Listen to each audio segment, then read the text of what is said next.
Hi, my name is André Lemos and I'm VP of Products at iText, and I've been here for roughly 3.5 years. And I'm Hens. I'm currently the CTO at iText. I joined the company about 10 years ago, initially pretty hands-on as a member of the software engineering team, but I grew with the company, and currently the technology division is under my responsibility. 10 years, wow. Well, I guess the important thing is the friends you've made along the way, or should I say, the add-ons. Yeah, let me tell you a bit about the history as I've seen it. Obviously, I haven't been personally part of the story at the very beginning, and later on we'll have our founder telling the story in a bit more detail, so I definitely won't steal his thunder. But in a nutshell, iText really started off because of a real need there was, because of a need of creating in batch as a backend process PDF documents from existing data, and that's initially where iText was started. And essentially, in the beginning, it was a hobby project. And a Java project. A Java project initially, indeed, but pretty soon also a .NET counterpart of the iText project was started. Any reason why .NET was chosen back then, if you can remember, or? Well, as I said, I wasn't there personally, and I don't assume there was a big market study, so to speak, to determine that it would be Java and .NET. So probably more of a personal interest at first. Mm-hmm. But I think luckily, as history has shown, those have been the two dominant platforms, or the two dominant ecosystems when it comes to enterprise software, at least. So for a long time, indeed, both the Java project and the .NET project have been coexisting side by side. And I guess, if I may, it's a bit the nature of open source. If you get, let's say, volunteers to work on a given, project or language, you kind of embrace it. So maybe that's kind of what happened with .NET. Yeah, and of course, it depends a lot on volunteer efforts. So yeah. Whoever wants to volunteer and wants to push a project or an effort in a certain direction, that's also where the project will go. Mm-hmm. So that was definitely, I think, a very solid basis for the further development of both the Java and the iText, or the .NET flavor of iText. And then over the years, of course, a lot of functionality was added on top on that initial use case of generating PDF documents in an automated way. Additional functionality was added, and later on we did that in what we called add-ons on top of the core platform. That was mostly with 7, right?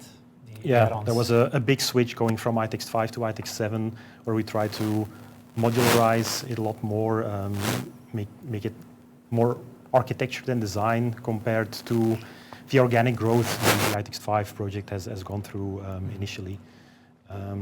But if you look at this diagram, apart from the iText 7 effort and the add-ons, I think what also stands out here is that we've also ventured in a new direction of new product lines with iText Ditto, with PDF to data. Mm-hmm. So maybe you can tell a bit more about that. Yeah, no, indeed. I think iText has always been geared towards developers, let's say, exclusively, even though, we have some products that lend themselves to have non-developers being involved in the process.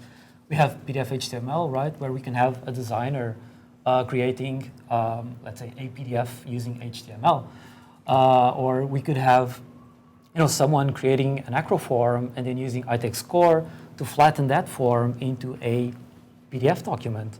But I guess we did take, let's say, a couple of steps forward. Mm-hmm. When, I guess, first we've introduced PDF to data. So our product to extract data from PDFs, and at a later stage, iText Ditto, our product to create and manage templates. And I guess we've taken a bit of a turn there in terms of languages, right, with iText Ditto. So is it safe to say we took initially the same approach as we always did with the core implementation, the add-ons, and then branching, Java, .NET, and then going in that direction of Ditto PDF to data, but then pushed it slightly in a different direction, right? Yeah, it was kind of our first standalone product, as it were, and we started off with just Java, right? We wanted to try it, see how it went. So we had a Java kind of native SDK, but then we started getting some customers using other languages. Mm-hmm. So we came up with a CLI version, right? So a command line interface so that any language could actually call it as long as it could run on a Windows environment, basically. And I guess that starting talk with customers at that point in time, we've realized maybe iText should open the door for more languages other than Java, .NET, or have these kind of limitations that CLI tools have. And that's kind of what we've done with Ditto. So we've containerized it. Right. So by containerizing, we've made available a REST API, which is a very, let's say, ubiquitous technology that every other language can. Well, I'm not sure about Bash, or well, that's scripting, I guess, not really a programming language. But pretty much any programming language can really interact with, and that is now kind of our path. So we've done it with Ditto, where we started the process with PDF to data as well, right?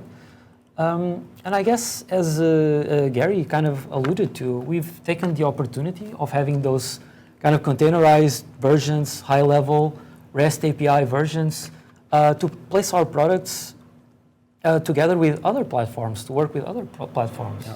Is that the direction you see for our product suite in general, or is it more or less limited to the ones you just mentioned and potentially future products? Well, no, I think that's a good point. We're still kind of seeing the traction that we're getting with Ditto and with PDF to data, with having these sorts of REST API. I do believe it's a good place to go because it's not just about how we interact with these products, but let's say the ability for you to scale them up and build an architecture that will be very robust to your requirements. And in that sense, you can more think about the overall architecture. So it's much more convenient for you. So instead of having to learn all of these very low-level API calls, you have these very simple REST calls, right? But I think with core can be difficult. Yeah, indeed. I was about to say, I think with products that are very focused or that are more or less, let's say, single purpose in terms of feature, it's quite easy to containerize them, to put them behind the REST API, or have them on a platform, low-code platform, for example. But for something open-ended, like a software library, which a lot of our products still are, they're software libraries in essence, I think it's still pretty difficult to abstract away from the language and the platform. Yeah. On the other hand, if I think back, we were talking about the history before. Initially, the Java version, the .NET version side by side as separate projects, more or less. That also takes a lot of effort. Later on, they got more in sync, and we were porting manually from one version to the other, also a lot of development effort. Now, I think we're in a pretty efficient state where most of our porting is done completely automatically, where the Java source code is translated into C# source code. I think the word you're looking for is automagically. Automagically, yes. Right. Sorry, Raf. No problem. But still, even though we've optimized and made that process a lot more efficient, maintaining the two code bases we have, it's still development effort that goes into something that, well, it could have gone into feature development or into something else. Yeah. So I think there's always a trade-off between supporting certain ecosystems natively, so to speak, or abstracting away from the language and putting it in a high-level container or something else. But then I guess there's always room for other languages. It's not the be-all, end-all. These REST endpoints. No, that's not what we're trying to say here. I mean, let's take assembly or C or ADA or whatever. It's still languages that are used today because they have a very specific purpose. Whether it is performance, portability, whatever the reason may be. So it's not what we want to replace. But as you were just mentioning, if we're talking about very high-level operations, so in the case of PDF to data, it's just one operation, which is extract data from a PDF. Or with Ditto, it's just create a PDF from this data. So kind of going full circle there, actually. Yeah. But as you mentioned before, with core, there are also some operations, should I say with both core and add-ons, there are also some operations that can be put inside a very simple REST request. I'll go first. Merge. Can you think of another one? Simple one? I can go into a REST request. Yeah. Split. Split, good one. Render with PDF render, right? It's, it's Absolutely. PDF in, image out. But then you go to digitally sign Oh, digitally signing. and read your Belgian EID card when you Oh, you're touching a nerve there. I hope Matthias is watching. And you're right. And but I think for most of our products, I think there are a lot of, let's say, functions, high-level stuff that we can put inside of a wrapper. And if you think about it, most of our products are actually meant to create PDFs. I mean, right? Think about it. We were just talking about PDF render.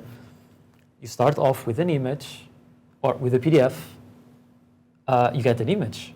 Or PDF HTML, we start with HTML, you end up with PDF.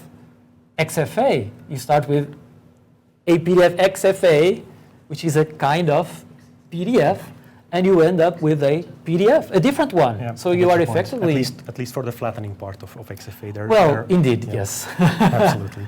Thank you. I think the other concern or the other thing to keep in mind is, of course, if you develop something natively for Java or .NET or some other language or ecosystem, there's also the part that it feels more natural or idiomatic for the developer compared to making it easily available to a wide range of different environments. Yeah. So that's also, let's say, a usability trade-off to make. Yeah, and I think we've done a great job with our .NET, because I guess the AutoMagic some years ago didn't feel very idiomatic for .NET developers, but we've really improved that there, I think. Mm-hmm. Yeah, absolutely, I agree. I've heard before, we talked a bit about the different platforms to deploy some of our containers or our products. I think Gary also mentioned it before. Yeah. Microsoft, AWS, the different efforts we made there. Can you explain a bit more which direction? Indeed. So good question. Yeah, if you want to, you can go to AWS to the marketplace, and if you search for PDF template, PDF creation, and kudos to our marketing team, we'll actually come up pretty high on the search results. And you'll find two products there. So you'll find iText that I've mentioned earlier on. So our template management solution that we have. But you will also find our core suite, so that you can very easily and quickly create, using Kubernetes, using Docker. You can spin up new images on AWS using ECS or EKS. So you can very, very quickly, start to merge PDFs, split PDFs, convert PDFs to images. With the obvious nuance that it's limited to the those high level, well-defined functionality. So not digitally sign it. Yeah. Yeah, no, it's true. So we have AWS. We also have a partnership with Workato and with MuleSoft. And in MuleSoft, as Gary mentioned earlier on, you can also use iText over there, and we have a video where you can see an example, as Gary mentioned, where you have Ditto integrated with Salesforce and with DocuSign. So you create a document, or should I say a record in Salesforce, the payload gets fed into iText, and from iText, the PDF goes into DocuSign to collect some digital signatures. All very visual, all very drag and drop, connecting the dots, all very simplified. I wouldn't go as far as to call it low code. No code. No code. That's probably really a bit too far, but maybe it's fair to call it low code-ish. All right. Let's. I think it's we're hitting kind of a nerve here, so maybe we can move forward. But I think if I think about it just conceptually, I think iText has always been about building convenience layers on top of the very low-level API we had. Initially, iText still needed quite some PDF-related knowledge to build a good PDF. Then we built on top and always made that more convenient. But of course, there's the trade-off between added convenience and losing power, so to speak, over all of the details. Indeed. And as we've done that in our technology stack based on functionality, I think we now hit this turning point where it's also about adding that convenience of moving away or abstracting away from Java or .NET. But then again, losing some power because you don't have full control over how the process is implemented exactly. But I think that's a relevant comment, and I just want to mention something really quickly. Is that a lot of time people don't realize how complex the PDF format actually is. I don't know if you know off the top of your head, like how many pages the ISO standard has. If I would make a guess, I would say 850, right? Approximately. And in kilos, would you know? Okay, but it's probably a lot. Yeah, people really don't realize. And I was thinking when Raf was mentioning the convenience, I was thinking like about tables and pagination and all these things. These are things that people take for granted. You know, it's just lines on a page, it's just a number on a page. But it takes a lot of work, and actually a lot of our competitors don't do basic stuff like tables. And you know, people just take tables for granted, but it's not easy just at all. have your sentence run off the page instead of doing a line split. Yeah, indeed. Yeah. But you know what I'm thinking about is we're talking about Kubernetes, ECS, AWS, servers. Yeah, it's server, and I mean it is how iText started, right? It's server, Java, .NET now a little bit, and PDF creation for the most part. Right. So we have this pretty quote that we have, that iText brought the PDF to the back end, and of course thank you to the team back then and to Bruno Loagi, who will speak later today. But is it just servers, really? I mean, I feel like we're surrounded by... Definitely not. We're definitely in a mobile-first world nowadays. Yeah, indeed. And I'm pretty sure, like, this television's probably connected to the internet. I don't know. A watch is connected to the internet. We it's have not to really drop just our servers. phones, so those are not connected at the internet. Well, indeed, currently. that's true. So what's the story on mobile? I mean, I know that we had something tied with mobile. Maybe you can take us back again on that memory lane. I'm not calling you old, just that I wasn't here. But what did we have there? Well, we did have as a let's say a variant of iText 5 at the time. We did have something called iText G, which was iText for Google initially. Oh, let's say for the Android platform. I thought you just wanted to sound cool or something with a G. No, it was iText okay, G Google. for iText Google Makes sense. Android platform. Yeah. And that was basically on market request or customer request at the time. It was pretty easy to go from our Java version to an Android compatible version. Of course, because it's a Java platform as well. Formally speaking, it's not Java. Well, but in practice, it's technically sufficiently compatible to make it work. Yeah. But when we mentioned the effort before of going from iText 5 to iText 7, doing the big rewrite and redesign. At that time, we didn't put in the additional effort of maintaining or also translating that Android version. Okay, so you think it was, let's say, a matter of prioritization? It was definitely a matter of priority, indeed, putting the effort first where our biggest customer bases were, which was definitely the enterprise platform, the Java platform, and the .NET platform. But I think maybe there's also the question where, I mean, if everything is connected to the internet, everything is connected to these servers, IPv6 is coming one day. Someday, yeah. Someday. So why really, processing anything on these mobile phones? They should just be dumb terminals, I guess. Yeah, absolutely. That's something I've always wondered about. If people want to use iText or any kind of, let's say, more, kind of processing that requires more resources, why do it on the mobile device itself? Yeah. I think in a lot of ways, from an architectural perspective, it makes more sense to indeed have the mobile device as a front end, as a way of doing input and output, and offload all of the processing to a back-end server, in the assumption that everything is connected anyway.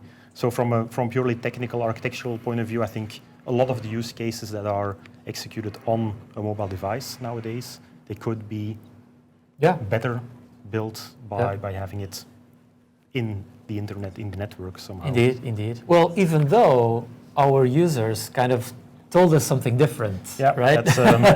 That's the big argument in against what my personal belief is that really the market and our user base thinks otherwise. Indeed. And I think it's the good thing about open source is because these projects that iText has created, today, in the past, is that they are out there. They are out there. People can use it, so we can kind of monitor if they still continue to be downloaded. And I think iText G is a good example. So our iText for Android using iText 5 as a base. we've actually, we've looked into the numbers there, and we see growth for something that surprisingly, surprising. Well, not to me, maybe to you, surprising for everyone. But it was indeed it was just pretty strange for us to see that. But there's really a very positive trend going in there. So we thought, I mean, if we have all of these users using a product that we effectively, to be honest, don't really maintain it, right? We stopped it at 5, 10, 11 approximately around.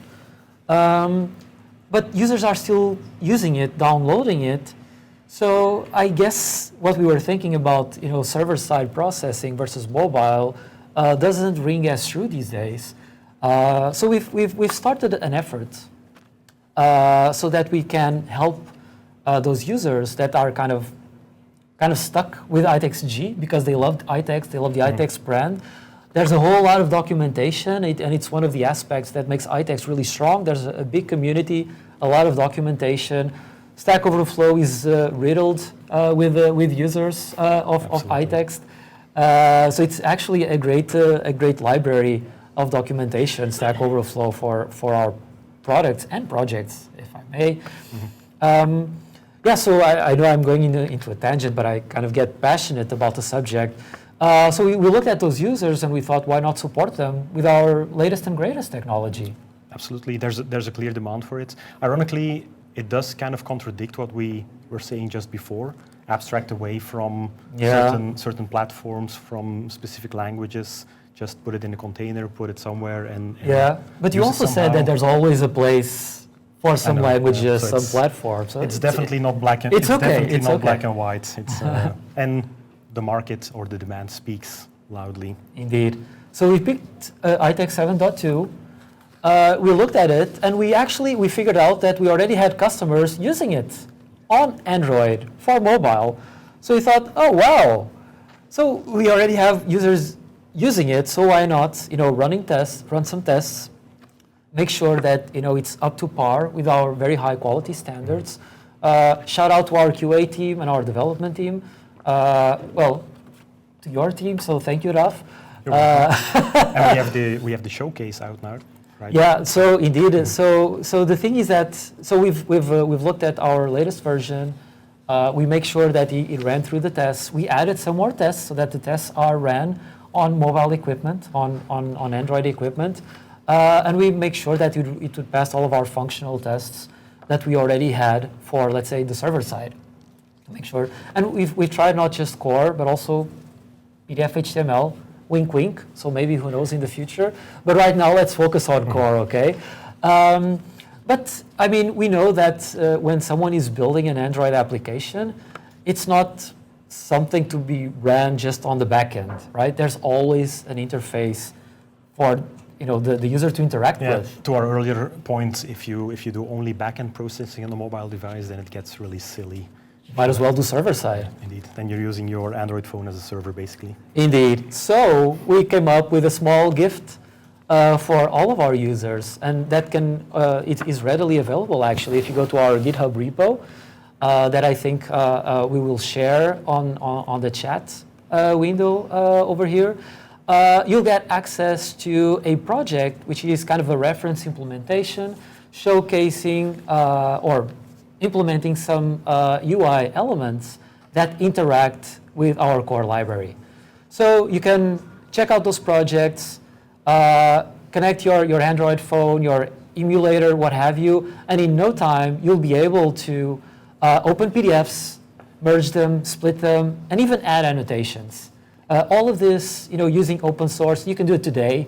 And spoiler alert, actually on our next core release, we will have, official Android support with our 7.2 version. But, and just kind of between you and me, if you grab the snapshot or you just grab the code from GitHub, from the develop branch, and you compile it, you'll already have access to those improvements. So sneak preview. Sneak preview, good stuff there. Right. So André, we've been talking a lot about platforms and how to get the products and the technology Yeah. to the users and the customers. I see we have about 5 minutes left, so maybe we should also talk a bit about features and functionality. Yeah, why not indeed? So we're here with a circle that we've alluded to before, right? Where we have most of our products are about creation. And then we do have PDF to data about extraction, but we also have some stuff about processing, right? Yeah, and I really like this picture, this diagram, because it really captures where iText was initially, between that data and the document world, forming the bridge between any kind of data, basically, whether that was some data residing in your CRM database or data coming from web forms that your users filled in through your website, anything basically. Anything. If you wanted to pour that data in a nicely looking PDF document. Could it be a form on a mobile phone? Probably. Sorry. So yeah, that initial arrow here, the generate arrow, that's really where iText was positioned initially. But then as we built more functionality into it and as it was extended, that's also where iText kept playing within on that border, let's say, between the data world and the document world. Adding first of all, processing capabilities or manipulation capabilities of existing documents to it. Think about digital signing. Yeah, I think that's a very prime important, example of processing that our customers and users use. But as you just alluded to, the extraction part, the third arrow in this diagram, that's an area we're just venturing into. It's baby steps, right? Baby steps. Yeah, very early baby steps. So we have core, which can actually extract data from PDFs already. We have PDF to data, our template-based data extraction, which you can try it out today. Just go to pdftodata.online. Someone will put that link, hopefully. And it's actually a product where we're putting a lot of investment in. And talking a little bit more about PDF to data, it's a template-based solution. So it focuses a lot in structured and semi-structured documents, which, if we're honest, makes up for most of the documents that we have to process these days, right? True, but the hype currently... Well, hype schmike. Machine learning, artificial intelligence. Yeah, it's true. Well, Should we talk about IDP? Let's talk about IDP. So IDP stands for Intelligent Document Processing. And I guess sometimes AI, ML, IDP, they get thrown in a bundle together. And it's basically, processes where AI or machine learning is used for data extraction, data recognition, and, man in the middle to confirm those data sets and have a feedback loop to feed, again into the AI state, etc. So, I think we believe that there is a place for both of them. We started with PDF to data. It's because it tackles on a lot of documents. So I was talking about structured or semi-structured documents. So pop quiz again. Name one of those, semi-structured or structured document. Structured document, an invoice. What about a receipt? Okay, well, think about it. A lot of the documents that require this kind of heavy, bulk processing, they are, invoices, receipts, maybe it's like a residence card, forms. So they have very heavy structures. Yep. So we can have very simple systems that, you are sure that they will know what they need to extract. When you say simple, I think apart from the fact that you have to take care of reliability of your data extraction. Indeed. The learning curve of setting up the system is also very important. Yeah. Of course, if your data extraction is completely wrong, that's a no-go. Yeah, of course. But if you always need an AI or a machine learning specialist to do a training with 1,000 documents to get a decent model in place. Yeah, it will take some time. Also for that reason, I really believe that a template-based system and a template-less, so an artificial intelligence system, I think they should exist side by side. Yeah, I was going to say, why not both? Yeah, for the simple documents, you want to have a business user just Indeed. annotating documents and telling the system where the interesting data is. Yeah, so for PDF to data, I would say stay tuned. We've had a recent release, and it's a standalone product. You can try it online, no problem. But also stay tuned for the IDP offerings, because there's something that we're actually looking very hard into at iText. And that's kind of it. So for our next presentation, we'll have Michael DeMay from the technical team, your team, the research team, which is great. The research team is great. They've been putting out some YouTube videos very recently where they do live coding, and like, I wouldn't do it. So, kudos to them. That's what Michael will be doing right now. It's what Michael will be doing right now. So knock on wood. And then in parallel, we'll have a beach track with Al Sterling as well about open source and commercial. Yeah. And then finally, please don't forget, we have an Ask Me Anything session at the end. So if there's anything you still want to ask, or if you want to challenge us on anything we've talked about today, please make sure to join the AMA at the end. Thank you. Thank you, Raf. Thank you, André. Thank you.